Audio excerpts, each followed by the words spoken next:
Hello everyone, welcome to the third lesson of this course in which we will be discussing about niching down to perfection and the real power of sub-specialization in the field of content creation. So I gave you a small example in the first lesson which we discussed what is a niche and some general broad categories of niches.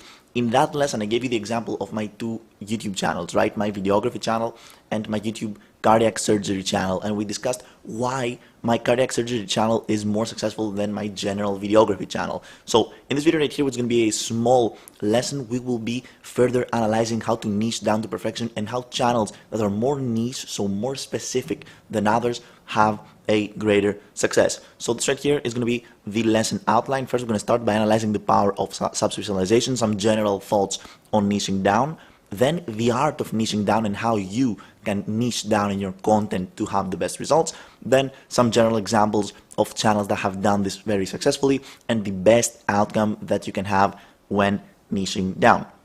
So let's go. The power of specialization. Niching down, as we said, can be very, very beneficial on content creation. Why? Because when you niche down and you add and you find a new category of content to shoot due to the fact that you're very specialized, you have less competition, obviously, because the more specialized you're into something, the less competition exists. People that watch your content have in general bigger interest because, again, there is less competition, and those people, by the time that they're searching for this content, they are more interested, obviously, because we're talking about a more specific niche. And finally, the audience is more loyal. It is more loyal to the fact that, again, it is less competition, and if you're successful at this and you have a big loyal audience, as we said, it is easy to emotionally charge them and make them take action and profit from it. So this is the real power of specialization, and let's compare it now to my YouTube channels. For example, my cardiac surgery YouTube channel, which is a very niche YouTube channel, obviously doesn't have competition because there are not that many cardiac surgery YouTube channels. And I want you to imagine this: the broader category of videos that my cardiac surgery YouTube channel, subjects to is medical videos, right? And I niche down from medical videos to surgical videos, and then I niche down even more from surgical videos to cardiac surgery surgical videos. So this is like 3 subcategories of niches, and this is what it took for this channel to become successful. So I would greatly encourage you to niche down as much as you can. Obviously, there is a sweet spot on how much you can niche down and how specific you can be, because when we're niching down, obviously we have a more limited audience to work with and distribute our content to. Now, imagine that you create a video about the new iPhone, right? And this is an example of a niche that you probably shouldn't go in. This is an example of when you should niche down. Imagine that you create with 0 subscribers and 0 views on a new channel the video about a new iPhone. What do you think that is going to be in that niche, in that category, right? Videos like this, videos from Marcus Brownlee with literally tens of millions of subscribers and tens of millions of views. Obviously, you can't compete with those people, right? You can't compete with Marcus Brownlee when you have 0 subscribers and 0 views. This is why if you create a video about the iPhone 14, it will get probably no views. No one will choose to watch it from you rather than them, due to the fact that the competition is just very saturated. You can't compete with those people. They have cameras and studios and an audience that already knows, loves them, and trusts them. So this is an example of the videos that you shouldn't be doing. You shouldn't be doing very general and broad videos. You should be doing more targeted videos. Let me give you another example. Now imagine having a YouTube channel on breaking down iPhone components. This is a bit more niche than the general iPhone YouTube channel. And I'm going to give you the example of this YouTube channel right here, in which he uploaded a video called the iPhone 14 Teardown Full Disassembly. And this video got 1.5 million views with a channel that has 100,000 subscribers. Now, I'm not saying that this channel, is very underrated and he doesn't have any subscribers, but you can see from the fact that he got 1.4 million views while having like 100,000 subscribers that this is not a very saturated field. So now let's talk about personalized niche, okay, and when you should niche down. And what is this art of niching down? Well, when should someone niche down? Because you can niche down, but there is a fine line that if you cross it, then you don't have enough audience to watch your content. So obviously, we need to attract the correct audience, but we don't want to limit ourselves, you know what I'm saying? So when should someone niche down? First of all, when we see that creators in our field, in our current niche, create better videos than us.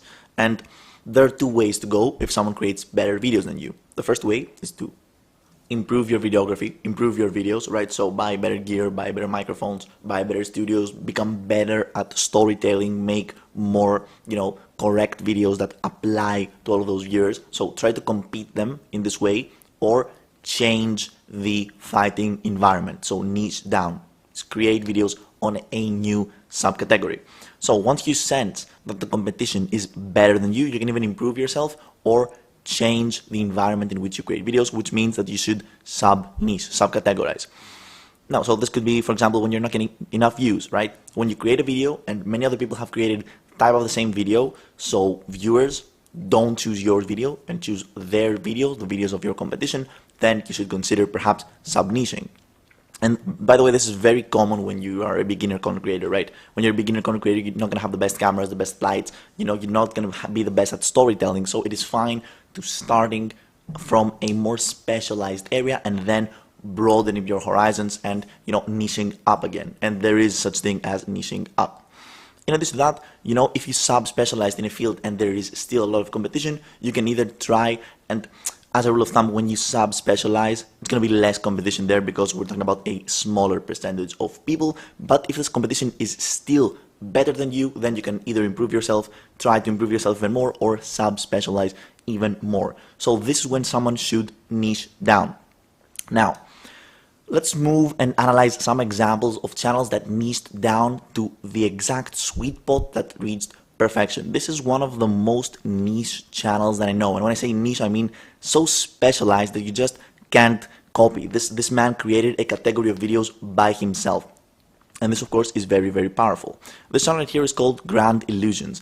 And the theme of this channel is that this old man, which is called Tim, I think, rests on a table with a very basic camera and microphone setup and just reviews old toys. You can imagine how niche this is. Like, no one searches for this, and obviously he has no competition. No other old man sits on a table and reviews toys. So he literally created a category of videos by himself, and this is why he's dominating this market. More than 2 million subscribers, and his best videos have 72 million views, 20 million views. This is absolutely insane if you think about the power of sub-niching. Imagine that this man, Grand Illusions, was creating videos about the new iPhone. No one would really care. No one would watch this old man talk about new iPhones. This is not special, but him created this channel, made a very special new subcategory, which was very, very, as you can see, profitable for this man. Another example is my, again, channel of cardiac surgery. So I sub-niched. I decided to create a medical YouTube channel, right? And this was the first niche, medical videos.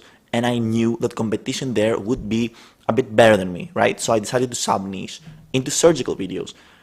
And then I was like, hey, okay, perhaps I sub-niche even more to cardiac surgery videos. And this was the name of the game because, as you can see, I have 27K subscribers and my best videos have 1.4 million total views. I have a video with 430,000 views. And this is absolutely insane if you think about that. I have 27,000 subscribers and my top videos have more than 1.5 million total views. This shows that there is not competition in that field, almost no competition at all. 100% of the people that want to watch cardiac surgery videos go to my channel because I am very niche and very specialized in what videos I create.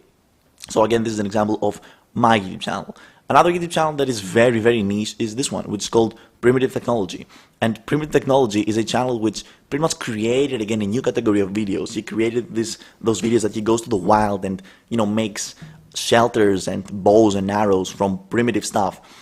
And again, this is so specialized. He created a category of videos by himself, and this is why he's so successful. More than 10 million subscribers and 87 million views on his top videos. So this is absolutely insane. And again, this is due to the fact that he sub-niched to create a category by himself. So what is the best outcome?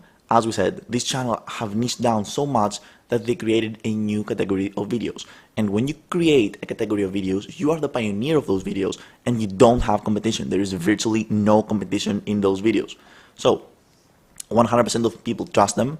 They trust them as professionals because they are the pioneers that started those videos. A way bigger percentage of normal people view them follow them, so a huge percentage of their viewers become subscribers, and even a bigger percentage takes action. So due to the fact that their viewers are so loyal, because this is a new category that they're the pioneers, they can, cultivate emotion, and they can make their viewers take action even more easily.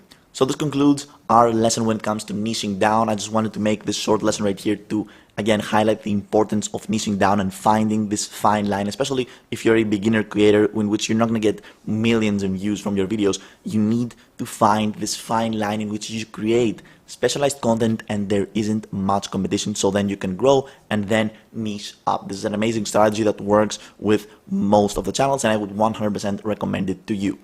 Now we're done with the first scale of this course, the theoretical parts, niching, storytelling, and the art of niching down.